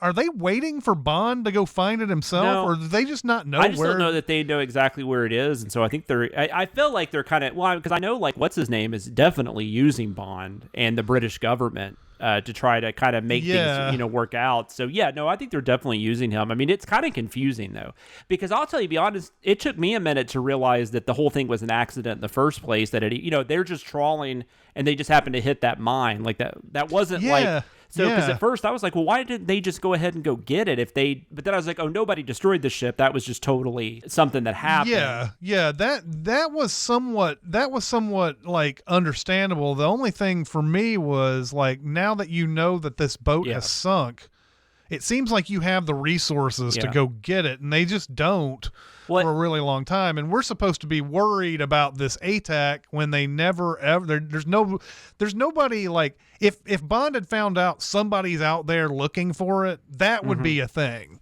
But nobody's out there looking for it. It doesn't feel like. Well, they're not anyway. even like at first. They're not even positive it's sunk, right? They just know that it's missing. And then, but I mean, that's what they're assuming happened. Because how does a boat just go missing? But yeah, because Bond gets on that sunken ship, and he's surprised that the self-destruct wasn't initiated on it, and they find out that it's still there and all that. So yeah, it was a little bit confusing, and just kind of dead in the water for a really long time. No pun intended. But it's true. And the whole revenge thing where she's shooting arrows at everybody, and then they get off and there's a car chase. Yeah. There's a car chase scene that's going down through these mountains where people are like picking olives and stuff like that. The car gets caught in the tree. Right. And so it just seems there's like a lot of talking and it's a lot of like, let's set up the Julian Glover character, and like, let's say, he's saying Columbo is the one who's behind all this and everything. And then Bond goes through all this trouble to get to Columbo, and then Columbo's like, no, it's not me you're looking for. You if you've seen a movie before, it's Julian Glover you're looking for. It's not I'm me. the guy from Fiddler on the Roof. right, and then they stage that attack, on Julian Glover's ship and everything. It just there's nothing. I don't know. This is something that just kind of failed to grab me, because I feel like to cut out some clutter in this movie, we should have had a villain right off the bat that we knew was doing something, and none of this like, oh, it's this guy, no, it's not this guy, it's this guy, and all that they keep doing here. And like, it doesn't even seem like it matters too much that I keep saying Julian Glover. I want to say his name, Christados. It doesn't even seem to matter that much that he was a double agent and that he got a medal and all that. There's a point where Bond like calls back to MI6 or whatever, and they're like, oh, they were super shocked about this, like, and there's nothing to it. It's not like in to come up with a recent example. Breaking Bad, where Gustavo Fring is a pillar of the community, and the cops don't ever want to look into him because he's so well respected and everything. There's no point in him being a double agent in this. There's like no conflict. No, comes Topol from that. just mentioned, and we don't have any. Yeah, we don't have any history with it, so we don't. So I don't know. It just none of that just seemed to work the same for thing. me. Like I said, I can't think of the Moonraker villain. What was his name? Drago. It was Drago, right? I know Drago's also Rocky IV, but I'm pretty sure that was his name. Hugo Drax. Drax, not Drago. So Hugo Drax. So I mean, he's a double agent, and they actually do a better job in that movie of actually building this up. Like, they show why he's a hero and why everybody loves him, and then you kind of get like Topol. Basically, we just get all the exposition from him. Don't even know if he's telling the truth at that point, because he's also a bad guy, even though he doesn't smuggle heroin. So I guess that makes you more bad if you smuggle heroin. But so it's very similar to Moonraker, which had just come out 2 years before this, and it's not as interesting as that. So it's just a weird thing. And it also makes the British government look dumb as fuck, because they just keep rewarding these people that are not even trying to help them. It's like, and this subplot with the skater has nothing. I mean, it goes I don't know what nowhere. that is. Like, I don't know what it is either. Like, I think it's supposed to make us trust Julian Glover more, because he's got a family and he's got dreams, with like regular dreams and everything. But we're going to trust him anyway because Bond trusts him. So we don't need any of that if that's the reason. Like, they don't even the skater and the trainer don't even lead them. The only thing they do later is when they're actually at the monastery is tell them, oh, well, this is where he is or whatever. That's they would have found that out anyway. So like, it's not even like that Bond needs information from these women to get to the place that he gets it from a fucking parrot, man. He gets it from a parrot. And just, you could have cut out that whole thing. You could cut out like several things out of this. It's almost like they wanted to put more stuff in to keep it 2 hours. Yeah, and then you have the whole, and they're not even talking about and then Topol's Columbo's trying to find out more about him, so he fakes that fight with the Countess. So then you have that whole thing that's like 15, 20 minutes, and then he goes, Bond goes and has sex with the Countess and finds out some more information. And then, but that doesn't even lead him to Columbo, I don't think, because doesn't Columbo come after Helm? And I don't know, Columbo gets it to where he meets with Helm at that office or whatever, that he gives him, that's when he tells them all about how... I can't remember everything that happens there. He gets knocked out. Yeah, it's Columbo who knocks him out. Right, yeah. And then he gets taken to the place. But then you find out that the character, once you find out Christados is the bad guy, then that shows that, was it Locke? Yeah, like Locke is actually working for Christados and not Columbo. Mm-hmm. And because I think Locke actually kills the Countess, which I don't even know why they kill her. Like, it's just all this stuff. It's just like, yeah, I don't know why they kill her either. And then Columbo's supposed to be a really good guy after that because he doesn't smuggle heroin. He smuggles pistachios. It's like I did gold and diamonds and a little bit of pistachios, and occasionally I murder. But don't lump me in with those heroin dealers. I'm okay. I buy that like governments work with some shady people because they have to sometimes. Maybe like that's been in enough movies to where I guess I can kind of accept that to a point, but it's just like, I don't know. None of it makes any sense. Like, I feel like any kind of like basic research would have been able to disprove what they thought Columbo was doing and then tie that to Christados. Christados was probably helping that not happen, but I'm just saying, it just makes the British Secret Service look like a bunch of idiots, basically. I guess that's somewhere behind the scenes there where they don't want to investigate him because he's such a war hero and all that. Maybe that's the reason. By the way, the other thing about that scene on the beach is there are two different parties there, and maybe one of the that's right. God. So one of the other parties is who kills that's right. the Countess. You're right. No, you are correct. I did screw that up. But I'm with you. I don't know if I've really given my full opinion. I'm with you. I think it's boring. I hate to just say it's boring, but it is. It doesn't have urgency. You said, and I think that is.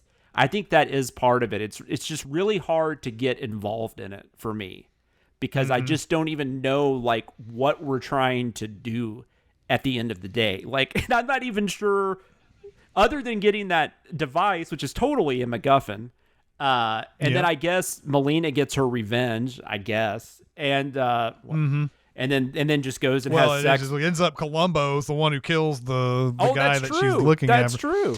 Which that's a pretty cool line because he talks about how the Chinese say that if you're going out for revenge, you have to dig 2 graves, and then he says it again, and then Columbo's the one who kills that guy, and he ends up dying as well.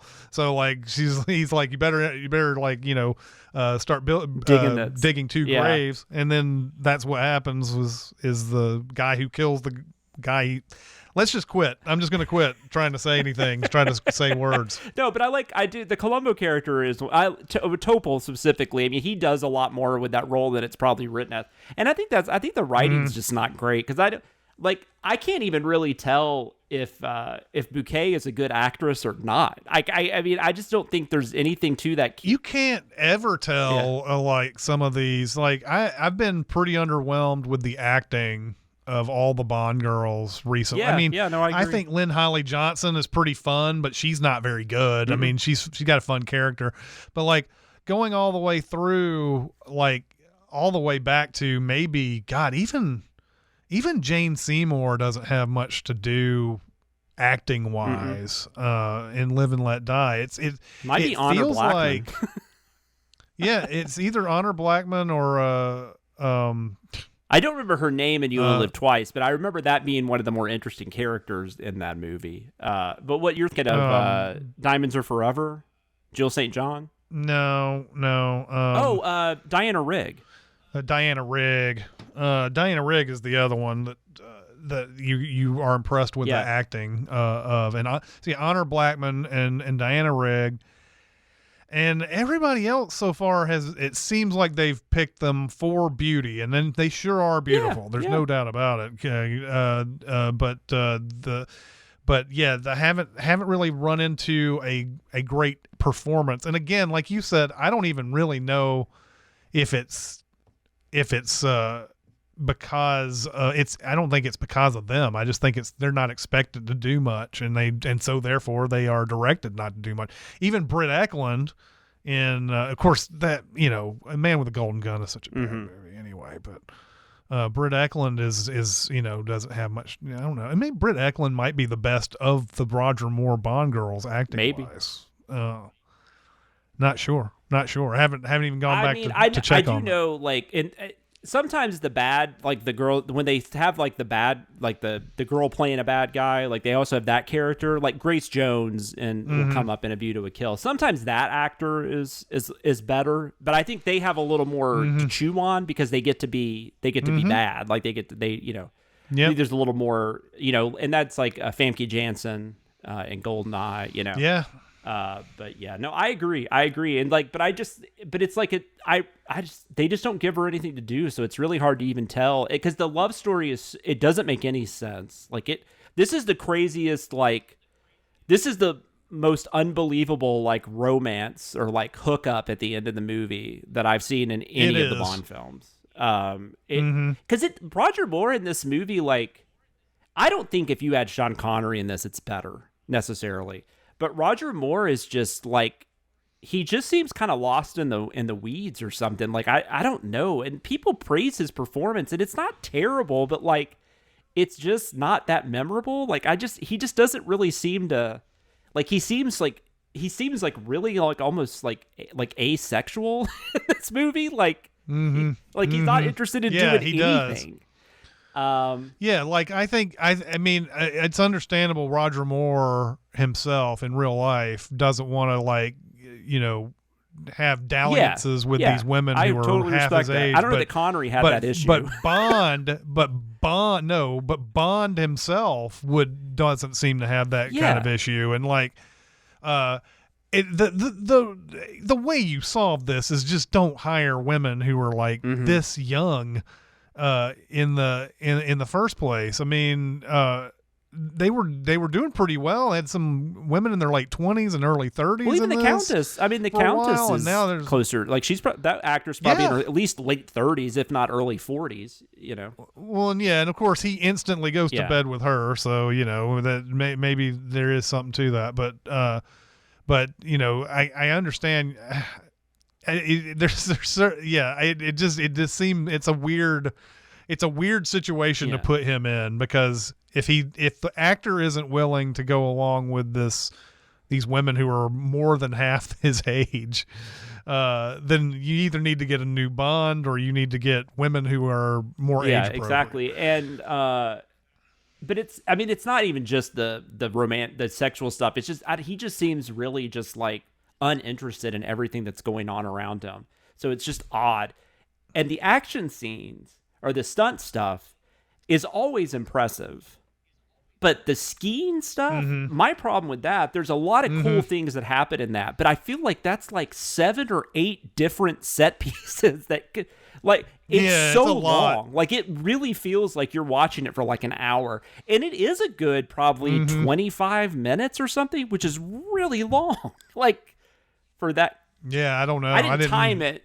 It does seem like a long time. Because you keep thinking it's over. Like, he'll stop and he'll like do something, and then all of a sudden, like, here's the assassin again, and like now he's like going on this other thing, and he's like jumping over cars, and like it's just crazy. And then all of a sudden those guys on the motorcycles, and then all of a sudden the motorcycles have guns, and I'm like, why didn't you use those from the beginning? Like, I just right. And then you have this, when they finally crash land and everything, you have the guy throws his gun, then throws the motorcycle.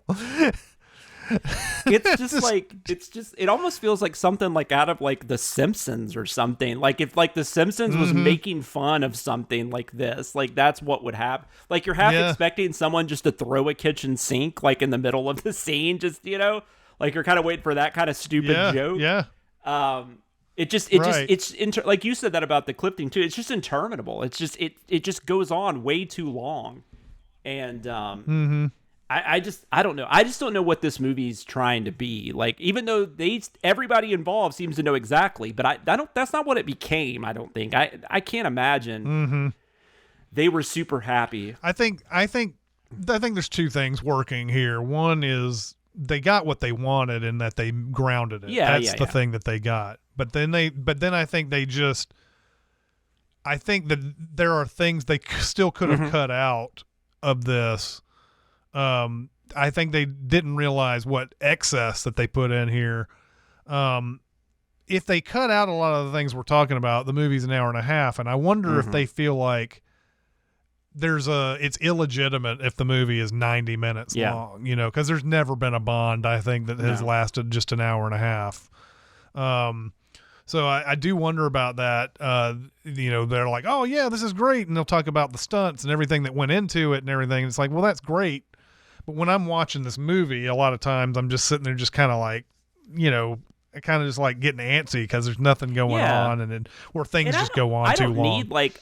We love From Russia with Love. And even Goldfinger, like I think Goldfinger is not that broad. Like it definitely has like kind of a crazy villain motive, but like, or what the villain wants to do, but it's still like, it's pretty simple. It's not like Moonraker or Spy Who Loved Me. It's not on that kind of big level. It doesn't have a huge layer or anything like that. And Dr. No's better than this. And Dr. No's very stripped down. So Dr. No has a layer, but it's still, for the most part, it's pretty basic up until that point. Well, and to be fair, they are getting back, quote unquote, to grounding it. They didn't feel like they had done all Bonds that were like, but so yeah, once you start talking about those movies, sure, that's what they're trying to get back to. But yeah, I don't know, man. There's a little bit of bloat. I miss Bernard Lee. I found out when he had to go into his meeting, because I don't know if they just had to write something at the last second because Bernard died or what, but that scene is terrible. Where he goes and like talks to whatever that guy's name was, the chief of staff or whatever. Oh, the one where they're basically blaming him I'm talking for... where he shows up at M's office and he has to go in there and the chief of staff's in there. And is that what you're talking about? I thought that's it. They're basically saying you fucked this mission up. Oh, yeah, I think that is the same scene, yes. Stuff like that. Yeah, but anyway. It's stuff like that, and I'm like, God, I kind of guess it's kind of like watching that first Fast and the Furious movie without what's his name?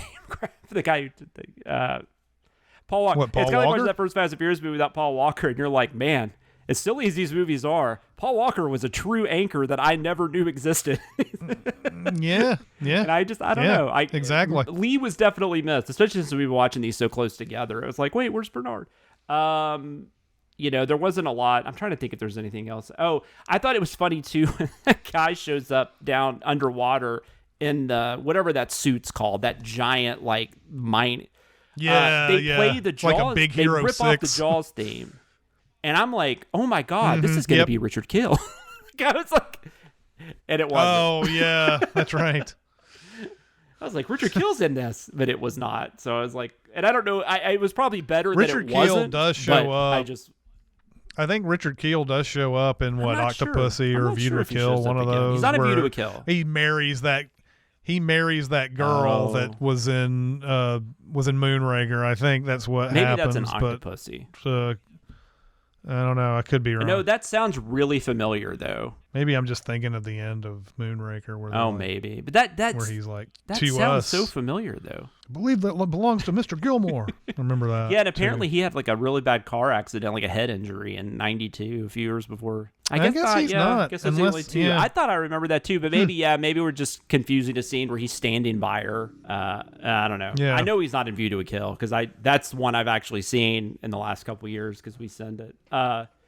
I did write another thing that makes that scene where he kicks Locke. We talked about how Roger Moore was really uncomfortable with kicking that car, But what I find odd about that scene, and I don't like that they do, is they give Bond that line where he says he had no head for heights. Like, that kind of undermines what just happened. Yeah. Mm-hmm. And I don't know if that was Moore's, like, I need to say something silly. I don't know if that was a Moore request. Maybe. Because he was really uncomfortable with that scene. They even apparently discussed him throwing that pin, that dove pin in the car, and that's enough to knock the car down. And I guess they decided, no, that's too silly or whatever. Well, yeah, because they do even show, like, it looks like, because the car does move, because I guess he shifts his weight or whatever. And so the car does move a little bit, but yeah, then he kicks it, and then he says that dumb line. I will say there things I like, the kill hall scene that they took from the Live and Let Die book, that wasn't used, or whatever. Was it Live and Let Die? Was that right? Yeah. Live and Let Die, the kill hauling scene where they've tied them up together, and are going to push them into the water. That's got some decent suspense. We got sharks are back. The only thing about that scene that ends up being really idiotic is Christados, he tries to hit them with the boat. He clearly doesn't. And then he looks out and sees two sharks. He's like, oh, the sharks got them. There's no blood. Yeah. And he's like, the sharks got him. We can leave now. Yeah, I mean, it's a long line in Bond villainy that they don't ever verify the deaths. Well, it's like, why are you doing the kill hauling scene? Just shoot them. Like, I mean, like none of every single one of these Bond villains, man, they want to do a creative Bond kill, and it makes no sense, man. And then we talked a little bit about the ending, where in Moonraker at the end, he's having sex with the Holly Goodhead, right? I believe he's attempting re-entry. Yeah, that scene, and they're on video. This time they're trying to put in a call to him, and it's like I guess it's his watch or whatever. They're putting a call into, and he's having sex with Melina, but the parrot's fucking there, and the parrot starts saying Bond, Bond, and then so they're like, oh, we got him. Like why would James Bond say that? Yeah. And then and then and then they have the big Margaret Thatcher thing. Yeah. And then after like a couple of like a question and answer and another question and answer, they're finally like, "Oh no, that's not Bond at all." And like, yeah, you should know that right off the bat. Sounds that like wasn't a bird. Bond. That does not sound like a human being. Yeah, exactly. Right. And do you answer the phone and go, Chris? Like, no, you don't. Yeah. You do not know. It's a weird... See, and that's the thing. I mean, it wants to be like the serious, grounded movie, but then it has that opening scene. It has that scene at the end. It's got him saying one-liners occasionally. I don't understand what this movie's trying to do. I feel like the tone of it is all over the place. That's another problem with it. Like you said, a lot of these scenes just feel interminable at times. I do hate breaking down something and just saying it's boring, but I do think that is a problem. It's slow, whatever you want to call it. It's not for me. Yeah. I'm glad people like it. I guess every one of these movies has fans. All right. So did you have any other thoughts before we get to rankings? Nope. All right. We are now going to rank this film in 5 different categories. Our scale will be based on something that Bond holds near and dear to his heart, as long as they are shaken and not stirred. That's martinis. So for each category, we'll rank from 1 to 5 martinis, 5 being the best damn liquid that has ever passed your lips, 1 being the well liquor you had to settle for or were too drunk to care that night. The first thing is just our overall feeling, the story. This seems like an automatic 2-star story. It's 2. It's a 2, definitely. It has the makings of something that's a 4 or 5, but it's a 2. Yes. The performance. I'm curious what your thoughts on Roger Moore's the Bond performance. I think he's uncomfortable doing a lot of things in this movie, and it shows. It shows that they've put in a situation where he has to turn down a woman, which is weird. And there's another situation where he doesn't have any chemistry with another woman, and he's sleeping with her by the end. And the whole kick the car off the cliff thing. He doesn't seem like he's very comfortable playing this throughout. Now, he's still Roger Moore, so he's still cool. He looks good. And everything. He looks good. I think this is a good 2.5 performance for him. I'm giving it a 2. I hate that because I do like him, and it's funny because I think I'm probably going to give at least a 3 to a performance he gives in a much worse movie, but down the road. But he just like he just feels really like he's just not feeling it for whatever reason. Like he's just, and it could be all those things you mentioned. There could be a lot of other stuff going on. He wasn't happy that they were not going to cast him. Like they were not even going to bring him back at one point. Like so he's pissed off, and that could be part of it. But he still agreed to do it. So I mean, I'm sure things worked out. But yeah, I don't. He's very bizarre in this movie. It's funny though, we totally respect the fact that Roger Moore felt uncomfortable with the age difference, but we're also saying and he didn't want to have sex with this person. It's so weird. Well, I've already explained why that's weird. Like it's not weird that he doesn't want to do that because it's absolutely true, but like they need to, like I said, they need to cast somebody who's older and not put a fucking figure skater in here. Exactly. You know, they need someone who is... Make it a former figure skater. Yeah, exactly. But it just needs to be someone who's a little bit older. And I understand the Bond franchise, you know, you're a business. You have to appeal to a lot of people. So you want to appeal to the young. So you put in young faces in there. I think, you know, this is a complete aside, but the TV show Columbo, like never seemed to go it knew what its audience was, and it never seemed to have actors who were under 25 in those shows whatsoever. And so it always hit this certain mark every time. And I think Bond movies were under this impression that they just had to keep, I don't know, that they just had to always have that really young girl play the Bond girl when they could have gone to many women who were in their 30s and even 40s if they wanted Monica to. That would have been. Bellucci was 50, I think, when she did Spectre. And oh, really? Yeah. Who had a problem with that? Nobody does. Nobody has a problem with Monica Bellucci at all. I think that's right. There's a number. There's a number of women they could probably have found who were age appropriate, and it wouldn't have been a. You know, I look. They, you know, but and you know. The like I said, the figure skater thing just doesn't make any sense to me. Like, there's nothing that makes any difference in the movie one way or the other if she's in it or not, other than, oh, look at that, Bond is turning down sex for once. Isn't that good for him? He's got morals after all. And it's like, no one could do without it. I was making sure I was right about Bellucci, but she was born in 1964, so yeah, she was right around 50 if she wasn't 50, because I think that came out in 2015. So well, that's because she still looks like she's in her late 20s or early 30s. I mean, but regardless, like, you know, I mean, like, are you like you could put, like, if you threw Salma Hayek in a Bond movie, I mean, nobody would be like, that woman. Nobody bat an eye. Julia Roberts, who, you know, whatever. Yeah, God, that'd be a really weird. It would be a weird Bond, yes. Yeah, so yeah, I agree with you. No, I agree. That's why it's weird for sure. But it's still like, oh God, this movie's so odd. The villain / henchman, there's nothing here for me. I like Julian Glover, I really do. Yeah, but it Julian takes Glover's way too great. long. It takes way too long. Oh, by the way, real quick, I do want to say, I don't think anybody's going to be confused, but Chris was talking about the Peter Falk TV show Columbo, not the Topol Columbo, which now I kind of want to see Columbo with Topol in it. But yeah, exactly. They should have made him a killer in one of those episodes or something. That would have been awesome. It would have been great. So the villain. So I guess it's Christados. Topol's kind of a villain, I guess, because he does illegal stuff. But I'm giving this a 1. And then you have side henchmen like Locke, and this is the least interesting villain I think we've had. I can't think of one. I think all the Blofeld incarnations, like I even think Blofeld in Diamonds Are Forever, at least it's like it's Blofeld. We know it. I mean, it's, you know, he's in the movie. He's the villain. We're not, and plus we have like the Bruce Glover and all that stuff. So yeah, I'm giving this a 1.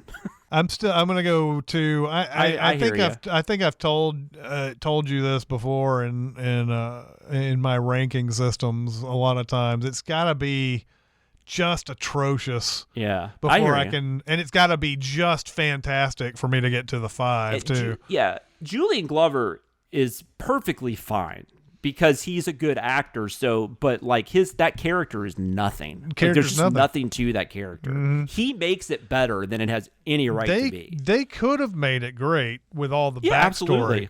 But especially like with him. Like I said, they don't do much with that backstory. So I'm not even. We're not going to do the gadgets. There's nothing. There's nothing here. Yeah, and that's on purpose. So I'm not even going to do that. So the Bond song is all we have left. That is For Your Eyes Only by Sheena Easton. It is okay. It's hard to rank this because it's such a famous song, but it's not good. It's not a good song. Famous? I think it's a pretty famous song, man. I mean, it's probably like in that like second tier or something. Yeah. You're probably right. More people know this than like the Living Daylights or the Sheryl Crow song. Right. Tomorrow Never Dies, I guess is what that was called. Yeah. I mean, this is something that I think got pretty good regular airplay for a while, and it's no, you're whatever, probably right. But it's got like maybe one moment in it that I'm like, this is pretty good, but for the rest of it, yeah, I'm not a big fan. I think I think you are right though. I think it must have been a little popular because this is kind of where Bond songs go for a while. Mm-hmm. Especially like this definitely feels like a precursor to what A View to a Kill is. Mm-hmm. The Duran Duran song, and then the Aha song for Living Daylights. Yeah. And then after that, it gets like they kind of start going back to like, they go get Gladys Knight, and then they get Tina Turner and, stuff like that. So it kind of, but here for the next few films, we're going to get some serious like 80s, like melodies and poppiness and all that stuff. But I think this is bad. What did you say you gave it? I'm going to give this a 2 as well. I guess I'll give it a 2. Sheena Easton, you don't have talented. to. You can make it a 1 if you want. No, because it's not as bad. What did I give a 1 to? It's not the worst. Was it not the Moonraker song? The Shirley Bassey? Yeah, that was the one. That's way worse. Man with the Golden Gun is way worse. Mm-hmm. Even though Man with the Golden Gun's a little more catchy, but it's still it's a terrible song. This is not. Sheena Easton is a good enough performer to where it probably elevates us more than it should, but it's just like it's like elevator music or something. It's like it's just it's definitely it fits this movie. A relic of its time too. 1981. Like if you heard the song, you just 81 comes into your head, and the Blondie song sounds so much more like a Bond song, and it's it kind of reminds me actually of the Billie Eilish song a little bit, where and it's not great, but it's a lot better than this. But anyways, I'll give it a 2. All right. So next we're going to talk about the book. I don't have a lot on this, but we will talk a little bit about these. In this case, it's short stories. But this is a segment we'd like to call The Spy Who Reads Me. Reading is one of my very favorite things to do. Whoa! I'm not reading that crap. Summarize it in 1 word. Now you want to talk about reading? Let's talk about reading. How can you read this? There's no pictures. Cinemasins might have taught you the book doesn't matter, but for this segment, we're willing to concede it at least kind of does. We're going to give you the nitty-gritty on what is similar to what you saw on the screen, what is different. And sometimes there will be some what the hell was Ian Fleming smoking when he wrote this. So this is based on 2 different short stories. This is the short story collection is called For Your Eyes Only. The short stories, as we've already mentioned, are called For Your Eyes Only, and the other one is called Riziko. Mm-hmm. Like we said, this movie also takes a few elements from Goldfinger, On Her Majesty's Secret Service, which I think was mostly just skiing stuff, and Live and Let Die.